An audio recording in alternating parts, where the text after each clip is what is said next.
Hello and good afternoon. Today I will be speaking with you about a few key organizational weaknesses I have witnessed in our company, as well as my proposed solution to those weaknesses. I think it's important to mention before we get started that the key to this proposal is not to degrade our company in any way by focusing on its flaws, but rather to build us up so that we can continue to grow and serve the community as we have been. Now, in an organization as small as ours, with maybe 20 employees, it is easy to get lost in tradition and not to apply ourselves to go beyond the job description to better ourselves and our company. Change can be seen as unwelcome and unwanted and even a little scary, but change is the only constant in life. These key changes to our company culture will take a little time to adjust. However, we will be rewarded with a closer employee connection, increased productivity, and job satisfaction. Let's get started. Okay, so first I'd like to speak about a few key organizational issues that I've noticed in our company. First, our hiring practices and employment operations are centered around the company's religious beliefs. That ends up stifling communication between employees. Secondly, low motivation is caused by a lack of incentive system in place for employees to reach goals and increase their productivity. Thirdly, no benchmarking system is in place for employees to see their progress, strengths, and weaknesses in their position.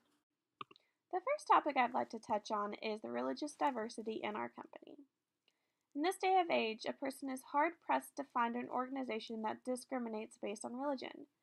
However, religion is relied on to conduct everyday activities in our workplace.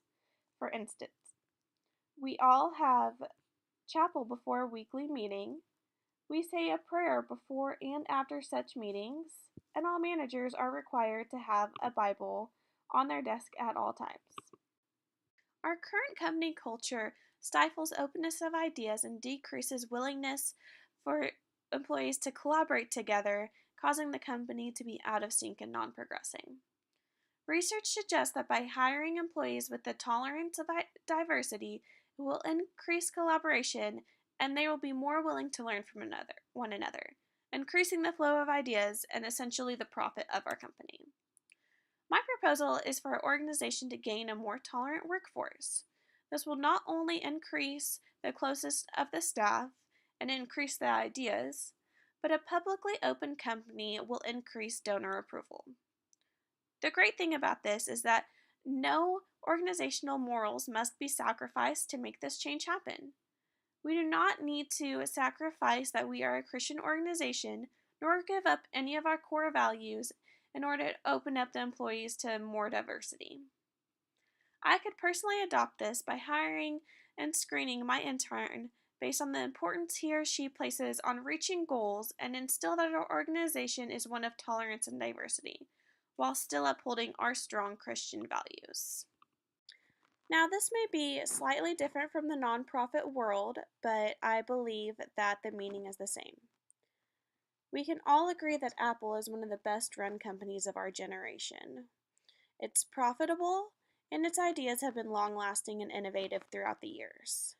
What I'd like to share with you now is a video of the former CEO and founder of Apple sharing his ideas to why he thinks that collaboration in the workplace is so important and diversity of ideas being one of the biggest factors in remaining innovative. Keys to Apple is Apple's an incredibly collaborative company. And so, you know how many committees we have at Apple? No. Zero. We have no committees. No committees. We are organized like a startup. One person's in charge of iPhone OS software. One person's in charge of Mac hardware.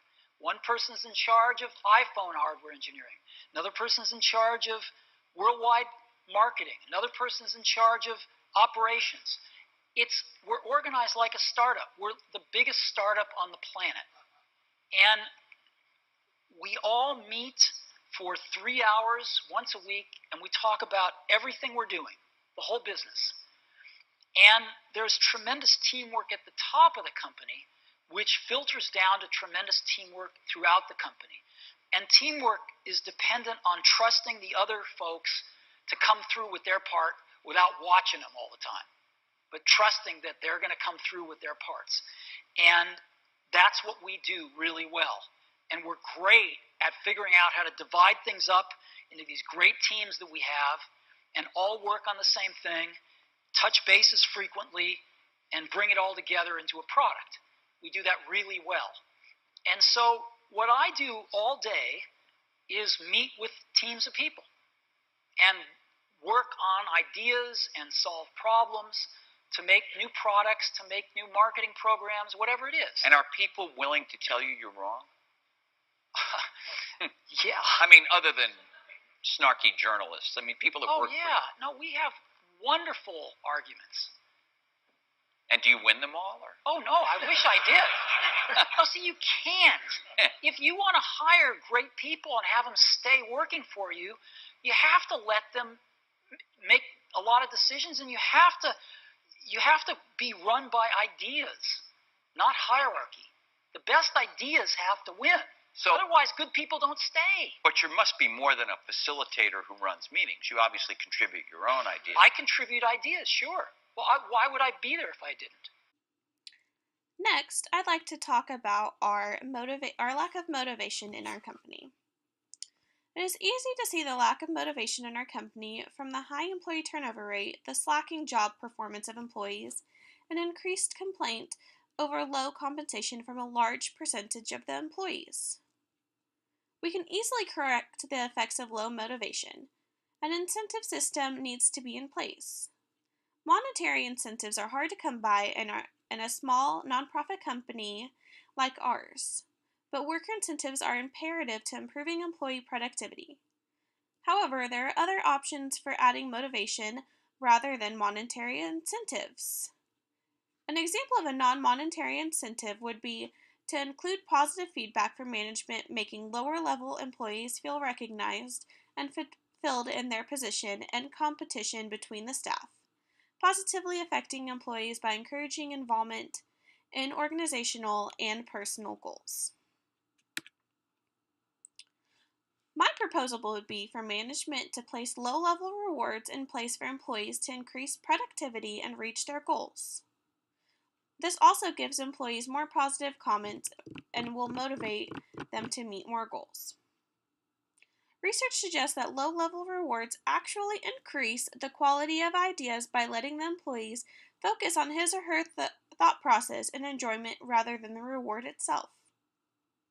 In order to implement this, I would first decide what type of incentives motivate my intern, intrinsic or extrinsic.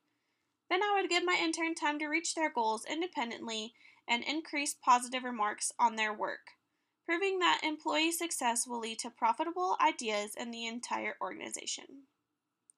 What's really great about low-level incentives is that, it's taking a leaf straight out of the book of companies like Google and Yahoo. They focus on their own ideas, and in turn, both the company and the employee profit from the idea. The last topic I'd like to cover in this proposal is adopting an appraisal system for our employees. A lack of open communication between management and lower-level workers leaves a gap in knowing expectations in the organization. Understandably, there are a lot of controversial ideas surrounding performance appraisals in organizations. Some managers use them as means for firing employees whose appraisals were not up to par with management's expectations, and others weigh the evaluation too heavily in their opinions of the employee competency and do not account for the outside and uncontrollable circumstances that may affect performance. However, when done the right way, performance appraisals can be very useful for both the managers and employees of our company. The benefit of an appraisal system from the employee side is that the evaluation allows the employee to know what expectations are required to meet and how they need to be met. And this is vital to the performance outcome. I could personally gain by adopting an appraisal system on both sides of my job. By reaching out towards my manager, I could become a better leader by being alerted of my strengths and weaknesses and work to improve myself and improve the leadership I provide to the intern under my guidance. On the other hand, being watchful of what said intern will benefit me and the company increasing awareness of how they are conducting themselves, and hopefully using the information to lead him or her into better satisfying job requirements. Next, I will play a video that explains appraisal systems a little bit better. Hi, I'm Cheryl Wallowick from MyHR Pro. This Human Resources video is part of a series on performance management. In this Human Resources video, I'm going to discuss the benefits of using 360-degree assessments to evaluate your managers and how implementing a performance appraisal system can improve employee performance. Regular and formal performance appraisals of managerial staff is one of the most important determinants of successful and well-performing teams. Since all staff, managers or otherwise, need performance feedback in order to learn and grow, it's important to have a system for this in place. Providing detailed and timely feedback for managers helps them to improve and become good role models for employees. Also showing managers, by example, how to provide performance feedback in a timely and professional manner helps them to understand effective methods and providing feedback for employees that they supervise. Most performance management systems are geared to annual or project-specific outcomes, such as revenues, budget controls, gross margins, or timelines, etc. These measurable outcomes represent the what of performance appraisal and are generally straightforward. You either met or exceeded the measured outcomes, or you didn't. It's really quite simple. So why then do so many organizations fail to provide regular performance feedback when it seems so straightforward? We suggest that meaningful performance feedback often does not occur because in most cases of poor performance, the root cause is not what employees did or didn't achieve, but rather it's the how they did or didn't do their job. The how, or the behavioral causes, are extremely difficult to identify in some cases, and even more difficult and uncomfortable to discuss for supervisors. To clearly articulate and communicate to employees brings discomfort, and they want to avoid it. This is where a 360 assessment can be enormously useful and helpful. 360-degree appraisals are evaluation tools whereby an individual evaluates themselves based on a determined set of criteria, and then they're evaluated by their peers, colleagues, direct reports, and a supervisor where applicable, all based on the same criteria. A detailed gap analysis is then completed to see how the individual perceives their efforts versus how they are perceived by those around them.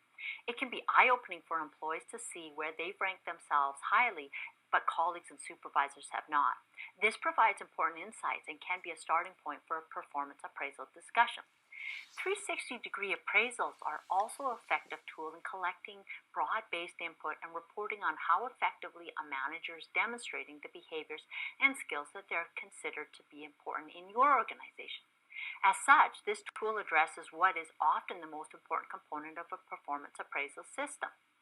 As mentioned earlier, performance appraisals must also assess, using other measurable means, the results component of performance, the achievement of the objective and the goals of the organization, for example.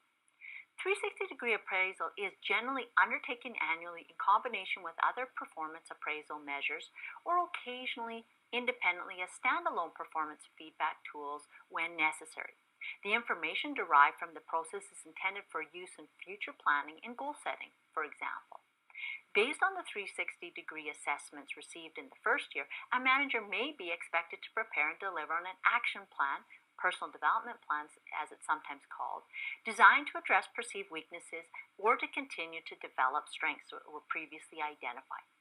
In the following years or evaluation periods, the same 360-degree assessment survey is used. There may be some specific questions added or deleted as refinements to the tools made, but keep it fairly consistent to allow for easy comparison from evaluation period to evaluation period, as well as highlight identifiable successes and areas needed for continued growth. There are two key elements for a performance appraisal system. One is to provide a comparison of behavior improvements from year to year so people see if they're making progress. This provides a baseline to measure against, and managers can see their improved performance according to the impact and responses from their peers or other supervisors above them. Although the individuals responding to this 360 assessment survey may change from year to year as staff come and go, we have found that the year-to-year comparison remains valid. The popularity of using 360-degree feedback, also known as performance appraisal systems, has gone through its ups and downs in how people view them over the years. But at MyHR Pro, we believe that with a properly designed tool, correct tool administration, and with diligent implementation of follow-up procedures, your managers will learn and grow based on the results, not only benefiting themselves, but also contributing to the success of your organization as a whole. There are steps you can take to see if your organization is ready to administer a 360-degree appraisal for your managers. Visit our website at myhrpro.ca for a 360-degree appraisal. Now that we've discussed some of the organizational problems I've witnessed and also some of the solutions that I think would work, I'd really like to thank you for your time listening to me, and I really hope that you consider the suggestions that I put forth in this presentation. Thank you. What she touched on in the video that I have not yet is the idea of a 360-degree appraisal system. She explained it pretty well, and in simple terms, a 360-degree appraisal system lets not only your direct manager evaluate you, but also your other superiors, peers, and other colleagues. I suggest that our company look into adopting not only an appraisal system, but a 360-degree appraisal system. Doing this will not only help with the problem of employees not being fully aware of their skill sets and the expectations placed on them, but their research suggests that it will also increase communication between peers and could even possibly serve as a technique to increase motivation.